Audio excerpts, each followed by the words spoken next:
リアドの砂漠にて銀色に輝く2月の月の下、勇敢なる王者が立ちはだかった香港の英雄ロマンチックウォー。計り知れぬ富をもたらし、競馬史上最高の栄誉を手にした覇者。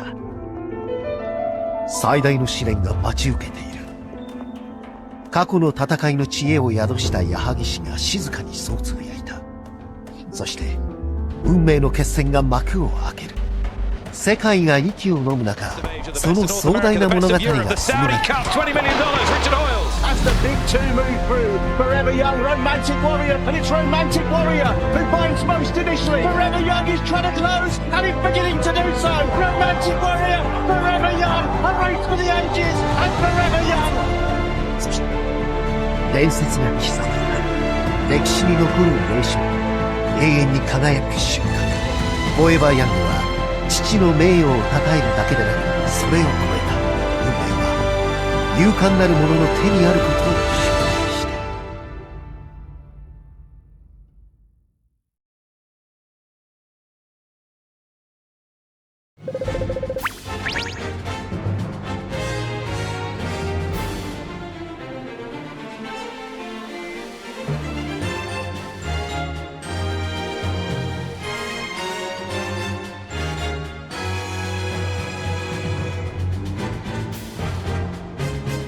郷田さん、3年連続のサウジアラビア遠征フォーエバーヤング、なんか毎年見るたんびにこう大人になり、そうですね、成長を感じますよね。なんか一昨年の彼と全然違いますよね。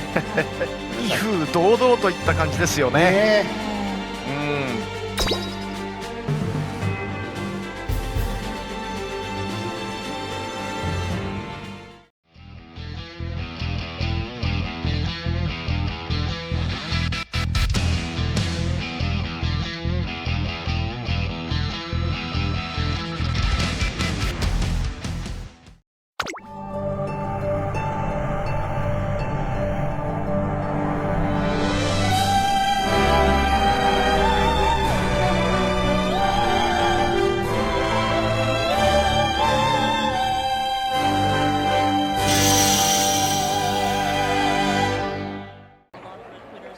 サウジアラビアキングアブドゥルアジーズ競馬場第9レースサウジカップ G1 ダートコースの 1800m 戦、残念ながら10番のスター・オブ・ワンダー出走を取り消して13頭の出走で行われます。ブリーダーズカップクラシックから3ヶ月半、フォーエバーヤングが今年の初戦を迎えます。アメリカ勢は73歳、絶対に勝ちたいと願うボブ・バファード調教師がフォーエバーヤング、シエラレオーネ、フィアースネス世代のナイソスを送り込んできました。今ゲートに収まりました。フォーエバーヤング、酒井流星、14番アミーラとアルザマン・ライアン・ムーア、最後の誘導、今収まりました。サウジカップスタートしました。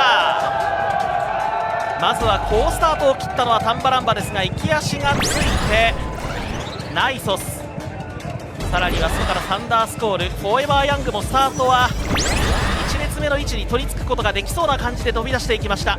横に4頭5頭と広がっていまして、向こう上面に入っていきます。周回コース向こう上面、まだ順番その決着がつきませんけれども、内側からバニシングが先頭に立っていきました。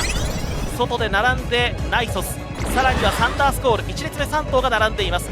2列目のインコースに3番フォーエバーヤング、この一角に13番タンバランバ、外に並ぶ2番のビショップスペイです。その後ですが、中段に当たる位置に7番のネバダビーチが構えています。外に並んで追走6番のムハリー、あとは後方からルクスオールカフェ、外にアミーラタ・アルザマン、さらにはサンライズ・ジパング、3コーナーを回っていきます。3、4コーナーの中間、ハッキーとも後方を進んでいます。そしてラノルンロール、前は1番のバニシング先頭、首ほどリード、外を促しながら2番手、12番サンダースコール、3番手の外に構える8番のライソス、この一角に2番のビショップスペイ、内には3番フォーエバーヤング、4コーナーカーブ、さあ直線コースに入ります。外からナイソス、内からフォーエバーヤング、2 2頭の追い比べが始まった。直線コース、先頭フォーエバーヤング、体半分前に出る。ナイソス食い下がる、並びかける。2頭の後ろ3馬身ぐらい空いています。3番ダイビショップスベイ、内からは13番タンバランバ。北の大地、伝説の名馬リアルスティールの父に持つ一頭の特別なボバが誕生した。大地が彼のキャンバスを張る。その名はフォーエバーヤング。さあフォーエバーヤングが追い比べを優勢に運んでいる。体半分、1馬身半、2番手はナイソス、3番手争いからは内から上がってくるタンバランバか。先頭は3番フォーエバーヤング、リード1馬身、2番手ナイソス、フォーエバーヤング連覇達成ゴール。2着8番のナイソス、タンバランバ3着。勝ったのはフォーエバーヤング、栄流星連覇達成。去年は競馬史に残る逆転劇、今年は危なげなく堂々と迫らんとしたナイソスを問題にしませんでした。矢作義と調教師は表情を崩さず抱擁。今日は一段と冷静な振る舞いでありました。フォーエバーヤング栄流星、危なげなくナイソスを退けています。サウジカップ1着は日本フォーエバーヤング。遅くまで応援ありがとうございます。応援ありがとうございました。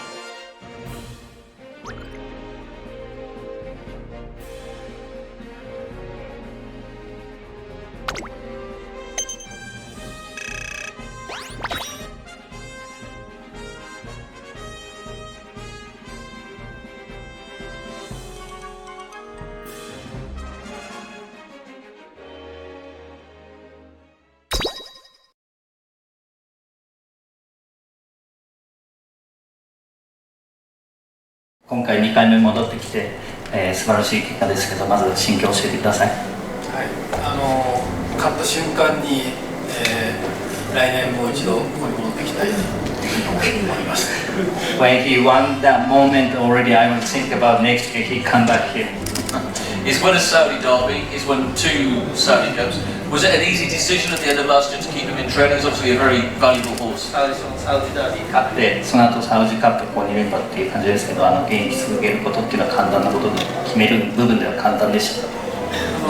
計画では、今年いっぱいやって引退する予定なんですけど、あと2ヶ月それを伸ばせばサウジアラビアで引退できる。Obviously, my plan was he will retire in this year, but I can make him extend another 2 more months, meaning to come back Saudi Cup.